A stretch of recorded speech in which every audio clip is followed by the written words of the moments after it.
Hey everybody, it's Nina from Sika. I'm our Professional Affiliations and Education Manager, and I'm super excited to have with me James Zervios today. James is the VP and Chief of Staff for the Obesity Action Coalition, so he is a longtime colleague and friend, and he's going to talk to us today about the best week of the year, which is Obesity Care Week, and we are advocating on behalf of our patients this year in DC. So thanks for joining me, James. Oh, thanks for having me on, Nina.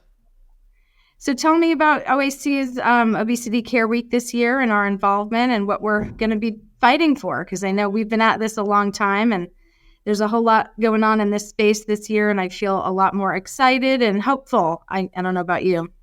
Yeah, so this year's Obesity Care Week, which will be March 4th through the 8th, is really going to focus on the 5 principles of obesity. And this has been something that the campaign is putting out to really put emphasis on, what is obesity, how are we treating it, so on and so forth. And then throughout the week, we're also going to have a lot of different things that we'll be doing on the first day, the kickoff on March 4th. We're going to be on Capitol Hill, where we'll actually be advocating for the Treat and Reduce Obesity Act.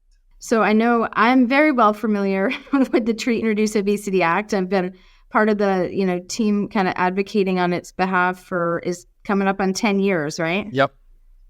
So will you give me a kind of a brief overview of that and why all of our healthcare providers should know that as well as we do? Yeah, absolutely. And for those that are tuning in, you can be a part of this advocacy day by going to obesitycareweek.org and actually contacting your legislator to advocate for the Treat and Reduce Obesity Act. And, this very important legislation, which you pointed out, we've been pushing now for 10 years, really ensures obesity management services for the Medicare population. And I think, you probably would agree, Nina, that the time is different now than it ever has been before when it comes to the obesity treatment landscape, with the options that people have available to them, the options that are approved, but we still struggle with availability and coverage, which is exactly what the legislation looks to fix. Yes. And I know, as a registered dietitian, this has been important to me for a long time, because part of what, our role in helping treat and reduce obesity involves our intensive behavioral therapy component. And so the Treat and Reduce Obesity Act makes it easier for patients to get the medical nutrition therapy from dietitians when they have excess weight as well. Yes. Yeah. I mean, there's a lot to the bill. And I think for something that we've advocated, for so long, we've continued to hit roadblock after roadblock. But I do think that things feel a little bit different this year. And I'm very optimistic that hopeful that we're going to see some movement on Capitol Hill. And that's really why Obesity Care Week is so important. And it's so important for anyone watching to help elevate that week and to be a part of it as much as they can. So yeah, with the new medication options that we have available for treatment, I think it's on everybody's mind, and it is part of the Medicare patient population should have access, just like, universal access really should be the case for all of us. Yeah, and I think it's a misconception that unfortunately the public has, is that we see so many media headlines regarding these new treatments for obesity that there's this assumption that everyone has access or that everybody can afford them. And that's not realistic. And it's very untrue. And we still struggle in a lot of ways with access to obesity management services, especially these new medications. And, the reality is that, yes, the data behind these medications is magnificent, but if no one can access them, really doesn't make a difference at the end of the day for the person dealing with this disease. Absolutely. And we know, with Medicare, so many other insurances will, pay attention to this type of a decision. And this is really, something I think we've been really at the OAC been advocating for forever. It's just, people who have this chronic disease, just like any other chronic disease, should have access to the treatment options. And even though there is that misconception that, it's going to open the floodgates and everybody who has access is going to take advantage of it. We know that the utilization rates are so low, even when they meet criteria and have coverage. So I don't think people should worry that they're going to, go bankrupt giving a treatment to someone with a disease. Yeah, really. If you think about it, there's more to the treatment of obesity than just the prescription, if you will, or the option that someone chooses that wrap around approach to care, which you talked about a little bit, in the dietary needs and physical activity and so on and so forth. And then even more than that, I think for the folks tuning in to go to the website and check out what we have around bias as well. I think a lot of people feel like if you go talk to a provider about weight, that it's going to be an easy conversation. And a lot of times providers really exhibit a tremendous amount of weight bias to their patients with obesity. And so we have a lot of very useful tools and resources to help them recognize that and make some changes so you can have a little bit more of a positive conversation. Totally. And I think that's one of the things that I've loved the most about the OAC is the professional education, whether that be our in-person or virtual conferences or the resources on the website. It really, for healthcare providers, you don't have to start from scratch. You don't have to recreate the wheel. We have so many ways for you to make, these communications or these conversations happen. I've been using the healthcare or weight bias in healthcare providers handout that you guys did a couple of years ago for I don't know, eight years or so, because it's really helpful. It kind of brings the main points to light, and it's helpful for providers to understand their role in weight bias, that it's not just, oh, I don't have that because I don't, say anything overtly. It's really an assessment of your intrinsic or your implicit bias that you have. It's the impact that people have when they internalize weight bias. And there's a lot of that in healthcare. So I think that absolutely, I think all of this is tied together, whether it be, the reason that treatment is not universal has a lot to do with weight bias, I would say. Yeah, I mean, you hit the nail on the head. And even you talked about implicit bias and intrinsic bias, but also just even the environment that you've created for your patients. We have so many times people contact us and they say, well, when I go to my doctor's office, I can't find a place to sit. I can't find a chair that I'm comfortable sitting in, or for fear of it collapsing underneath me, or the exam table, the blood pressure cuff. And we point all of this out in that guide that you referenced, the weight bias and healthcare guide. And then you also talked about our resources. That's something that we're not short on at all. OAC has a tremendous amount of educational resources in our resource library, all filterable. And for someone looking for more info on bias in healthcare, we have a ton of stuff in there. And what I like too about the Obesity Care Weeks in the past, that's been a event for how many years now? 4 or 5 years? I don't know exactly, but I almost want to say like 8 or 9 potentially. Okay. It's definitely been around for a while now. But what I like about that too is sometimes we know these resources are available, but they're not coming to front of mind. And so what I like about signing up for the event notifications and email kind of reminders is that you guys will do the work to put the right resources in front of us in our email for that week, so we can really sort of connect to what these are and share them on our platforms and with our audiences so that people have access to some of this education. So I'm assuming this year will be the same. We'll be getting resources out around the topics that you mentioned. Yeah, absolutely. I mean, if you go to obesitycareweek.org and you sign up for the alerts, you're going to get all of those email alerts that are going to bring everything to you in your inbox. But then also on that site, there's a whole resources section where we have a resource section for providers, for patients, and policymakers. So, if you're a healthcare provider and you're looking for more info to help you work with your patients, we have an entire section on that website that you can go to and check it out. Yeah, that's really great. I think the help around the insurance and the prior authorizations and a lot of that now that I dealt with as a bariatric surgery dietitian and coordinator for years. Now I think a lot of the medicine providers are really starting to say, gosh, there's so much and there's so many components to a comprehensive care program. I think it's not just the medication or the surgical treatment team. It's the dietitian, it's the behavioral health provider, it's the physical activity component. And I would even add that all of these teams should also have someone helping in the insurance communication. I thought that was the hardest part of my job as a bariatric program coordinator because it's not something that people generally understand. They think it's just, send a prior auth and it gets approved. And there's so much that you have to address when it comes to obesity because of some of the biases present in the policy or, just the process, making it hard for people to get treatment options. I think that's a big component.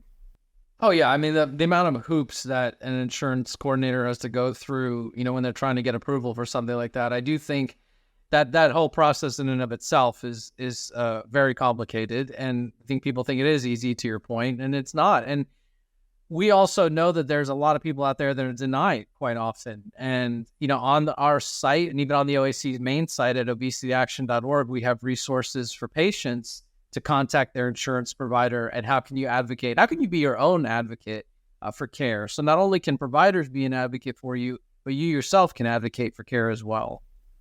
Yeah, it's a tough space for both provider and patient. And so I think a lot of times it really does take a provider and a team that's committed to helping patients. And then still, even with a team that's supportive, the patient does often have to do a lot of follow-up, calling the pharmacy, making sure if it's a medication option or following up. And it's a lot. It's a lot to manage. So I think that's why I'm sort of always been a proud OAC member and proud board member, because we do so much in that realm to really help people make some of these complicated things easier. Yeah, I mean, OAC has, as you know, we have more than 100,000 or 80,000 members, 80,000 members nationwide, shooting for 100,000, by the end of the year. And again, as a longtime board member, very well what we are able to offer people and help elevate their story and help them become an advocate for change, which is not always easy. And I think that that's something we've really prided ourselves on throughout the years with the development of our educational programming, such as our annual convention, our brand new program, the YWM regional events, our campaigns, and then, of course, something like Obesity Care Week, which really just keeps driving that awareness. Ooh, I'm glad you brought up the regional meetings, because that's something I know a lot of my colleagues in this space know about. The OAC's national meeting, the Your Weight Matters convention that's been going on for several years now, and that's always been a really great event, but kind of a one-time yearly event. And now this year, we're trying something new and doing regional events. So I know the first one got kicked off in February in California, and we've got how many others planned? I think, several that I've heard of. Yeah, so I think there are 5 that are officially planned, but we're looking at maybe adding on an additional 2. We have a variety of cities in there: Austin, Boston, Indianapolis, so on and so forth. And the regional event, for those that have been to our annual convention, we really tried to take the essence of the educational programming and pepper in a little bit of that OAC feel to it and deliver that in a one-day event. As you said, the first one was in San Diego just a couple weeks ago. We had a great turnout for that event. We had more than 110 people registered for the event. So great turnout, and really was able to showcase the educational content that OAC prides itself on, as well as a little bit of that OAC experience. And the feedback we received was excellent so far, with a lot of new people. I have to say that these events, they are very much geared toward bringing new people into the organization. But of course, we welcome all of our members to sign up and go, and they'll learn more about the new obesity treatment options. They're going to learn a little bit about nutrition, a little bit about lifestyle, just a really good overall program. I think that's also important for the healthcare providers in those areas too. And that's sort of what got me hooked. I came and spoke at your meeting in, I think it was 2016 in DC. And I was hooked ever since, because it's not just for patients. You brought in, some of the best speakers in this space. It was nice to connect with them and have space to, share ideas. And it's really nice for healthcare providers to be on that level with patients, not just that provider-patient relationship that you have in the office. But, to me, almost everything I know about sort of compassionate care and empathy and all of that is really driven by my interactions with fellow OAC board members and people that have come to these meetings, where, they're able to give you an additional in-depth look at how, the real issues, more so than I've even been able to say from clinical practice. Yeah, and I think, you brought up our national meeting, which unfortunately we're not going to have one this year because we wanted to beta test the regional events. But, rest assured, our national convention will return in 2025. And we're right now in the process of identifying some sites and some hotels. And, that is our much larger event. I think it's I want to say 3-day, 4-day event that we host, and bring in tons of speakers, the best in the field, and then, really invite anyone from all across the country to come and experience that, and also experience the OAC community as well. That's really great. And so the regional events will be a way, though, for, people to sort of dip their toe in, right? Not Yes. commit to even an overnight at a hotel if it's local, which is important because even access to these meetings can be difficult for patients. So Yeah, I there's know no we do want. charge. So our regional events are totally free. So I mean, you typically they've been Saturdays. The first one is Saturday from about 8 to noon, and you can learn more on our website or even at ywregional.com.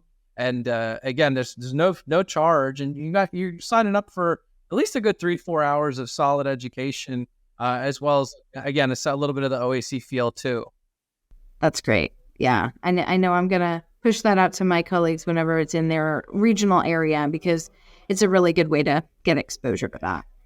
Yeah, So we thank you. cool. Well, yeah. So I'm looking forward to seeing you in DC and doing the Hill visits on Monday, the 4th, and really getting hopefully a good engagement from our fellow healthcare providers around communication, around advocacy, doing, connecting with their legislators. So is that an ask that we should be promoting? So, advocating on behalf around TROA on that day, or what else can they do now? Yeah, absolutely. I mean, if they want to do something right now, I would suggest to go to obesitycareweek.org, sign up for the Obesity Care Week alerts, and you're going to get an email on the 4th letting you know exactly what it is you need to do on that day. And, we're going to stay in touch with you throughout the whole week, asking you to do different things and, nothing crazy, nothing too tough, but just to kind of keep you engaged. And it's really going to take a lot of voices to create change. So we need every single person out there that's willing to do something and speak up to take part in Obesity Care Week and help. Okay. Well, I understand the assignment, and I will do my part to get the word out. And James, thank you. I'll see you in DC on the Hill. All right. Thank you very much.